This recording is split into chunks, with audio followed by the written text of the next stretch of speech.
안녕하세요, 묘한의사입니다.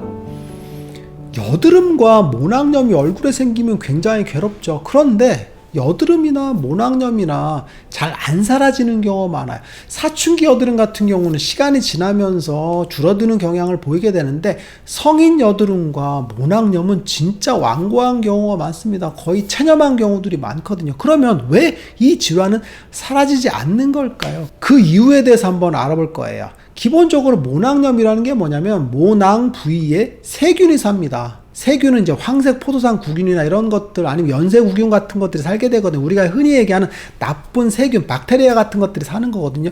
그 박테리아에 의해서 염증 반응이 생기는 거예요. 그래서 종기, 뽀루지 같은 게 생기는 게 모낭염이라고 보시면 될 것 같고, 그리고 여드름은 모낭 안에 미세 면포가 존재하게 되겠죠. 그 면포가 점점 섬숙을 하게 됩니다. 그러면서 여드름 기운, 피아크네가 같이 염증 반응을 일으키는 거죠. 그래서 환원이 돼서 툭 하고 터지면 면포가 나오면서 여드름이 사라지는 그런 상태가 되는 거죠. 그래서 여드름과 모낭염은 면포에 생기는 건 동일합니다. 그런데 그 세균 자체가 황색 포도상 구균이나 이런 세균들이냐, 아니면 피아크네, 여드름균이냐의 차이밖에 없다라고 볼 수 있어요. 그래서 피부과적으로 보게 되면 동시에 둘 다 같은 병으로 볼 수 있어요. 그래서 항생제 같은 거를 이제 흔히 처방을 하게 되겠죠. 미노신 같은 것들, 아니면 독시사이클린 같은 걸 처방하게 되겠죠. 이유가 뭐냐면, 같은 염증이니까 항생제를 써도 염증이 줄겠지라고 생각하는 거죠. 아니면 피지 억제제, 이소티논 같은 걸 처방하게 되는 거죠.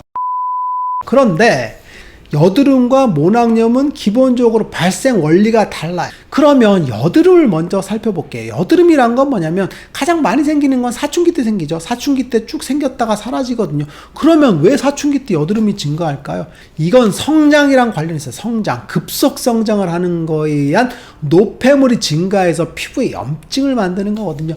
사춘기 때 남자 아이들 보게 되면 그죠, 남자 특유의 냄새가 나죠. 그죠, 사춘기 냄새, 쿰쿰한 냄새가 나죠. 이게 바로 노폐물에 의해서 박테리아들이 증가하게 되기 때문에 냄새가 나는 건데, 이게 피부에도 증가하게 되는 거거든요. 그래서 노폐물에 의해서 여드름이 증가하는 거예요. 비유하자면, 우리가 자동차를 운전해 나간다고 쳐봐요. 80km 쭉 달립니다. 그럼 매연이 나와요? 안 나오죠. 그런데 급가속을 쫙 합니다. 그럼 어떻게 돼요? 매연이 쫙 나오죠. 앞에 달리는 트럭이 갑자기 급가속을 빡 하면 연기가 팍 나오면서 매연을 만들거든요. 이게 바로 여드름이 생기는 원리랑 똑같은데, 급속 성장을 하면서 몸에 노폐물들이 많이 분비되는데, 그게 피부로 끼는 겁니다. 우리가 여드름을 짜게 되면 면포가 나오죠. 그 면포의 기름 덩어리들은 사실은 우리 몸에서 노폐물이거든요. 그래서 급속 성장을 통해서 발생하는 게 여드름의 기전인데, 문제는 뭐냐면 성인 여드름입니다. 성인 여드름은 노폐물이 만성화되는 상태라고 보시면 돼요.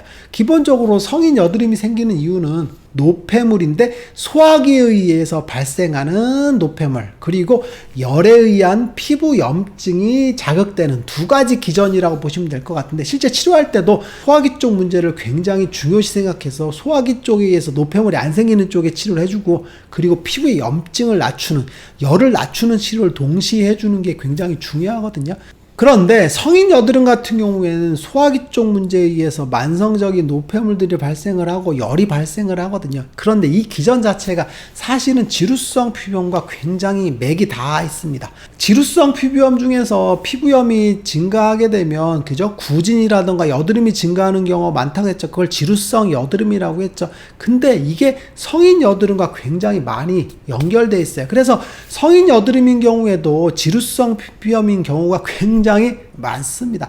오랫동안 낫지 않는 여드름인 경우에 보면 지루성 피부염이 낀 여드름인 경우가 굉장히 높은 빈도로 존재하거든요. 즉, 열이 발생을 하고 노폐물이 발생을 하는데, 이때 지루성 피부염 가능성이 점점 더 증가하는 환경이 되거든요. 그래서 지루성 피부염 플러스 여드름인 경우가 굉장히 많습니다. 그래서 여드름이 오랫동안 낫지 않는다고 한다면 지루성 피부염 가능성을 꼭 한번 염두에 두셔야 돼요.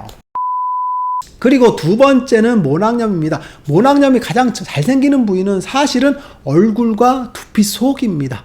두피 속에 여드름 같은 게 많이 생겨서 아프다고 하는 경우들이 많고, 잘 때 아파서 막 그죠, 굉장히 힘들어하는 경우들이 가장 흔하고, 그리고 얼굴 쪽으로 발생하면 콧수염난 부위에 많이 생기고, 그리고 이 턱수역 구렘나루 부위에 많이 생기거든요. 모낭염이라는 것 자체가 털난 부위에 많이 생기거든요. 그래서 생기게 되는데 이게 굉장히 특이한 양상을 보이게 되는데 지루성 피부염과 만나서 생기는 경우가 대부분입니다. 모낭염 있는 환자분들을 보게 되면 기본적으로 지루성 피부염을 깔고 있는 경우가 굉장히 많거든요. 이게 왜 그러냐면 지루성 피부염이 많이 생기는 게 얼굴과 두피거든요. 지루성 피부염 자체가 습진이기 때문에 습진이 오래되게 되면 피부 자체에서 유해균들이 증식하기 좋은 환경을 이루어지거든요. 그래서 2차 감염이 잘 되는 거거든요. 2차 감염이 잘 되는 상태가 되는데 이때 세균이 증식을 하기 때문에 모낭 안으로 세균들이 계속 들어오게 됩니다. 이때 모낭염이 발생을 하는 거죠. 그래서 콧수염난 부위나 그저 머릿속에 모낭염이 한번 자리를 딱 차지하면 이게 사라지지 않습니다. 그럼 왜 안 사라지냐면 세균들이 살기 좋은 환경이 조성된 겁니다. 세균이 살기 좋은 몸이 있고 세균이 살기 어려운 몸이 있습니다. 이건 바로 뭐냐면 우리가 이제 스트레스를 받거나 잠을 못 자거나 음식 같은 걸 무절제하게 섭취하거나 술을 많이 마시거나 이런 것들, 생활이 문란한 경우들, 이런 것들에 의해서 우리 몸이 그저 망가지는 거죠. 그래서 유익균들은 줄고 유해균들은 증가하게 되겠죠. 이런 환경이 조성을 되는 건데 이게 바로 우리 몸이 세균이 살기 좋은 몸 상태로 바뀌는 겁니다. 이게 바로 뭐 몸이 산성화됐다라고 얘기하는 거고 항산화력이 떨어졌다고 얘기하는 게 바로 세균이 살기 좋은 몸이 됐다라는 얘기죠. 그래서 뭐 마이크로바이옴 같은 얘기를 하잖아요. 그래서 장내 세균이 중요하다고 하는 게 바로 세균, 좋은 세균들이 잘 살기 좋은 환경이 조성된다는 얘기인데 반대로 얘기하면 나쁜 균들이 살기 좋은 그런 거죠. 우리 몸이 슬럼화되는 그런 상태가 되겠죠. 그죠? 이런 몸이 되는데 모낭염이 잘 생기는 분들은 유해균들이 살기 좋은 몸 상태가 되는 거죠. 그래서 지루성 피부염인 상태와 유해균들이 살기 좋은 몸이 결합되는 겁니다. 그래서 모낭염이 사라지지 않고 계속 유지되는 그런 상태가 되는데 이때도 마찬가지로 지루성 피부염이라는 인자가 꼭 하고 박혀 있다라고 보시면 될 것 같아요. 이상에서 살펴본 것과 같이 여드름 같은 경우는 사춘기에 많이 생기고 자연적으로 사라져야 됩니다. 그런데 성인기에 여드름이 잘 사라지지 않는 경우들이 많거든요. 이때 반드시 지루성 피부염일 가능성이 높다라는 걸 한 번쯤은 생각해 보셔야 되고 모낭염이 지속적으로 머리나 얼굴에 생긴다고 한다면 지루성 피부염에 껴있을 가능성이 굉장히 높다라고 보시면 될 것 같아요. 그러면 지루성 피부염이 낫지 않는 상태가 되기 때문에 여드름과 모낭염도 사라지지 않는 그런 문제들이 보인다고 보시면 될 것 같아요. 묘한의사에게 궁금한 거 있으면 댓글로 남겨주세요. 영상을 통해서 답변하겠습니다. 빠잉!